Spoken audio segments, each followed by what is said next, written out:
एक हरा भरा और सुंदर गांव था जिसका नाम नूरपुर था।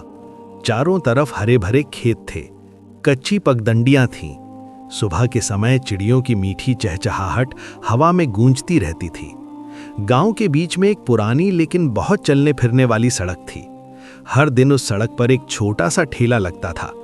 ये ठेला कोई साधारण ठेला नहीं था, बल्कि पूरे गांव की पहचान था। उस ठेले पर एक बूढ़ी दादी अम्मा बैठती थी। वो अपनी दाल चावल की वजह से दूर दूर तक मशहूर थीं। लोग कहते थे कि ऐसा स्वाद और ऐसी खुशबू कहीं और नहीं मिलती। दादी अम्मा की उम्र करीब 70 साल थी। उनके बाल सफ़ेद थे, माथे पर झुर्रियां थीं, सिर पर एक सादा सा दुपट्टा रहता था। आंखों में मेहनत, सब्र और सच्चाई की चमक थी। वो फजर से पहले उठ जाती थीं, मिट्टी के चूल्हे पर हांडी चढ़ाती थीं, ताज़ी दाल धोती थीं, चावल साफ करती थीं, देसी घी में मसाले भूनती थीं। जीरा, लहसुन, हल्दी और एक खास तरीका जो उन्हें अपनी माँ से मिला था। जब दाल चावल तैयार होते तो उसकी खुशबू पूरे मोहल्ले में फैल जाती। लोग कहते, दादी अम्मा, ये तो दिल को खुश कर देने वाला खाना है। एक प्लेट सिर्फ 50 रुपए की होती थी।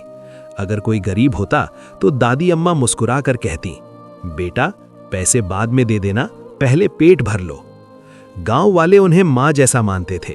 किसान आते, मजदूर आते, बच्चे आते, रास्ते से गुजरने वाले मुसाफिर भी आते। दादी अम्मा की कमाई ज्यादा नहीं थी, लेकिन उनका दिल खुश और संतुष्ट था। वो अक्सर कहती थी, लालच में कभी बरकत नहीं होती, जो मिले उसे शुक्र के साथ स्वीकार करो। एक दिन गांव में एक महंगी कार आकर रुकी। उसमें से एक शहर का व्यापारी उतरा। उसके कपड़े महंगे थे, बोलने का तरीका बहुत मीठा था।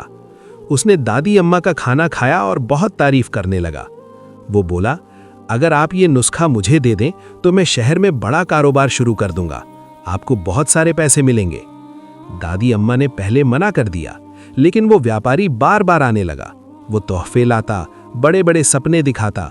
गरीबी और बुढ़ापे ने दादी अम्मा का दिल कमजोर कर दिया। आखिरकार वो लालच में आ गईं और एक दिन अपना राज बता दिया। व्यापारी ने एक थैला दिया और चला गया। जब दादी अम्मा ने थैला खोला तो उसमें कागज, पत्थर और पुराने अखबार थे। वो आदमी धोखेबाज निकला। दादी अम्मा टूट गईं, उनका भरोसा टूट गया, उनका सुकून खत्म हो गया। कुछ दिनों बाद लोग कहने लगे, दादी अम्मा, अब वो पुराना स्वाद नहीं रहा। ठेला खाली रहने लगा, कमाई कम हो गई। दादी अम्मा ने रो रो कर अल्लाह से माफी मांगी, फिर दोबारा मेहनत शुरू की। समय लगा, लेकिन उनकी ईमानदारी ने फिर से लोगों का दिल जीत लिया। आखिर गांव वालों ने समझ लिया कि लालच इंसान से सब कुछ छीन लेता है और मेहनत इंसान की इज्जत वापस लौटा देती है। आज भी नूरपुर में दादी अम्मा की कहानी सुनाई जाती है। सबक: लालच आदमी को अंधा बना देता है और संतोष इंसान को अमीर बना देता है।